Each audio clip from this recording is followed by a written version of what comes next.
Movie का start एक Gregory नामी आदमी से होता है। वो यहाँ एक विच को बंद करके जाता है। बहुत साल गुजर जाने के बाद अभी भी ग्रेगरी विच हंडी का काम करता है। आगे चांद ग्रहण को देखते हैं कि चांद पूरा रेड हो जाता है। इस रेड चांद को देखकर विच काफी स्ट्रॉन्ग होने वाले होते हैं और ऐसा ही होता है। और वो विच जिसे कैद किया होता है वो बहुत पावरफुल हो जाती है और खुद बाहर आ जाती है। दूसरी तरफ ग्रेगरी एक बार में आता है। वहाँ एक आदमी उसे बताता है कि चर्च में एक बच्ची को लाया गया है, उस पर किसी चीज का साया है और वो बच्ची उसके कंट्रोल में है। ग्रेगरी इस बच्ची को ठीक करने के लिए उस चर्च की तरफ निकल जाता है। आकर देखता है कि बच्ची बंधी होती है और वो बच्ची ग्रेगरी को देखकर बहुत गुस्से में आ जाती है। वहीं ग्रेगरी उसे कोई चीज लगाता है जिससे उसकी पावर कम होने लगती है और ग्रेगरी समझ जाता है कि ये वही विच है जिसे बहुत साल पहले जिसे टनल में बंद किया था। वो उसे पकड़ने लगता है तो एक क्रिएचर में बदल जाती है और वो आदमी इस पर जाल फेंकता है और क्रिएचर उसे अपनी तरफ पकड़कर मार देती है। ग्रेगरी इस क्रिएचर को आग लगा देता है लेकिन वो वहां से उड़ जाती है।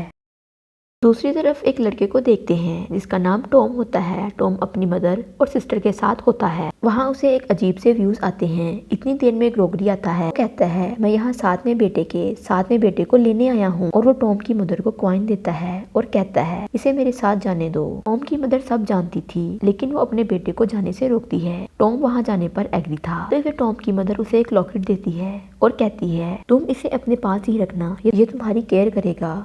दोनों वहां से निकल आते हैं। रास्ते में ग्रेगरी को पता होता है कि टॉम को विच के बारे में बहुत कुछ पता है। उसी तरह विच महल में जाती है और अपनी बहन से मिलती है और इसकी बहन से बताती है कि ग्रेगरी ने हमें कैद करके हम सबको जला दिया है। वो इसका मास्क उतार कर देखती है, इसका फेस जला होता है। उसे ये देखकर ग्रेगरी पर बहुत गुस्सा आता है लेकिन इस क्रिएचर के पास इतनी पावर होती है कि वो अपनी सिस्टर और महल दोनों को ठीक कर देती है।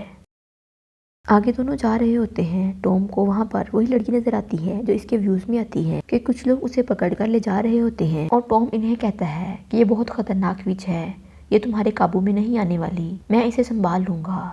उसे लेकर जाता है। इस लड़की का नाम एलिस था और इसके बंधे हुए हाथ खोल देता है और जाने को कहता है। दूसरी तरफ वो महल में आती है। वो उस क्रिएचर की मांझी होती है। फिर ये दोनों जंगल से गुजर रहे होते हैं और इनको अजीब सी चीजें मिलती हैं। इस पर ग्रेगरी से कहता है तुम परेशान नहीं हो, ये तुम्हें कुछ नहीं कहेंगी। टॉम को व्यूज आने लगते हैं। एक विच को देखता है और बेहोश हो जाता है। अब उसे होश आता है तो अपने आप को एक छोटी सी बोट में देखता है और देखता है कि इसके सामने एक अजीब सा क्रिएचर होता है। नेक्स्ट ग्रेगरी टॉम को अपने घर ले आता है और कहता है मैं तुम्हें ट्रेन करूंगा कि विच को कैसे हराया जाता है। रात को टॉम को एक आवाज आती है और उसे चेक करने के लिए वो जाता है और देखता है कि वहाँ उसे लोहे का स्टैचू नजर आता है जो एक बेजान होता है। जब टॉम उसके पास जाता है तो उसमें जान आ जाती है और वो टॉम पर अटैक करने लगता है और वहीं ग्रेगरी उसे बचा लेता है। वहीं वो उसे विच के बारे में बताता है और उसे ट्रेनिंग देता है कि कैसे विच को हराया जाता है।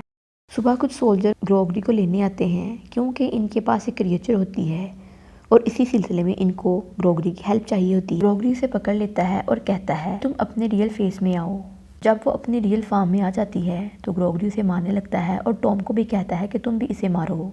लेकिन टॉम उसे कहता है मैं किसी की जान नहीं ले सकता। लेकिन ग्रेगरी खुद ही उसे आग लगा के मार देता है। यहाँ एलिस टॉम के पास आती है और उसे कहती है कि तुम एक अच्छे इंसान हो। वही टॉम को व्यू आता है कि विच ग्रेगरी को मार रही है। टॉम ग्रेगरी के पास आता है। वो टॉम को एक स्टोरी सुनाता है। कभी उसे भी एक विच से प्यार हुआ था और मैं शादीशुदा था और उसने मेरी वाइफ को मार दिया था जिस पर मुझे बहुत गुस्सा आया। लेकिन मैं फिर भी उसे मार नहीं सका और ना ही उसे कोई सज़ा दे सका क्योंकि मैं उससे प्यार करता हूँ। उससे प्यार करता था लेकिन उसे सज़ा देने के लिए मैंने उसे एक जगह बंद कर दिया। लेकिन वो वहाँ से आज़ाद हो गई और वो इसी बात का बदला लेना चाहती है। यहाँ वो दोनों एक कैसल की तरफ निकलते हैं और आगे से उन्हें एक बहुत बड़ा मॉन्स्टर नजर आता है। उसे देखकर वो दोनों पानी में जंप कर देते हैं और मॉन्स्टर भी पानी में होता है। अब ग्रेगरी जैसे जैसे करके किनारे पर आ जाता है लेकिन दूसरी तरफ टॉम इस मॉन्स्टर को मार देता है और खुद को बचाकर किनारे पर ले आता है। विच की सिस्टर टॉम को मारने के लिए आ जाती है। वो टॉम को तीर मारने लगती है लेकिन टॉम उसकी तलवार की नोक अपने लॉकेट से लगाता है, बच जाता है और वो हैरान होती है कि ये स्टोन तो हमारी दुनिया के किसी इंसान के पास होना चाहिए। फिर वो एक क्रिएचर बनकर वहाँ से उड़ जाती है। टॉम ग्रेगरी से पूछता है ये स्टोन इतना पावरफुल कैसे हो सकता है और इस पर ग्रेगरी बताता है ये स्टोन विच की क्वीन का है और उसे एक विच ने चोरी कर लिया था। और यहाँ ये पता चलता है कि टॉम की मदर एक विच थी। इधर विच एलिस को कहती है कि तुम टॉम को मारोगी, लेकिन एलिस कहती है मैं ऐसा नहीं कर सकती। विच उसे कहती है अगर तुम टॉम को नहीं मार सकती तो उसके पास जो स्टोन है वो लेकर आओ। दूसरी तरफ विच लोग टॉम की मदर पर अटैक करते हैं और वो इसकी मदर को पहचान लेते हैं। ये हमारी दुनिया की है और इस विच को टॉम की मदर पर बहुत गुस्सा आता है और उसे मार देती है। इधर एलिस टॉम को किस करती है और उसका स्टोन चोरी करने की कोशिश करती है। ग्रोगरी उसे मना करता है, लेकिन टॉम प्यार के नशे में होता है, इसलिए कुछ नहीं समझता और ना ही सुनता है। इधर जब उसे पता चलता है कि स्टोन नहीं है, उसके पीछे जाता है। वहीं विच के आदमी उसे रोक लेते हैं।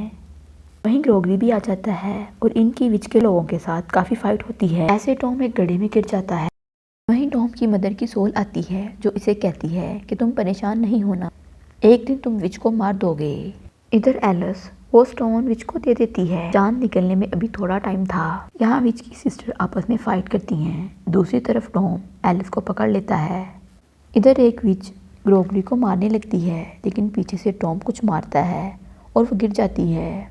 वो दोनों विच को आग लगा के मार देते हैं, फिर वो लोग वहाँ से चले जाते हैं। अब यहाँ टॉम के पास भी बहुत सारी पावर होती है, वो विच को हंट कर सकता था और टॉम के साथ एक अच्छी क्रिएचर भी होती है थी जो मिलकर विच को हंट करते थे। और यूं मूवी का एंड हो जाता है। वीडियो अच्छी लगे चैनल को लाइक शेयर एंड सब्सक्राइब जरूर करें।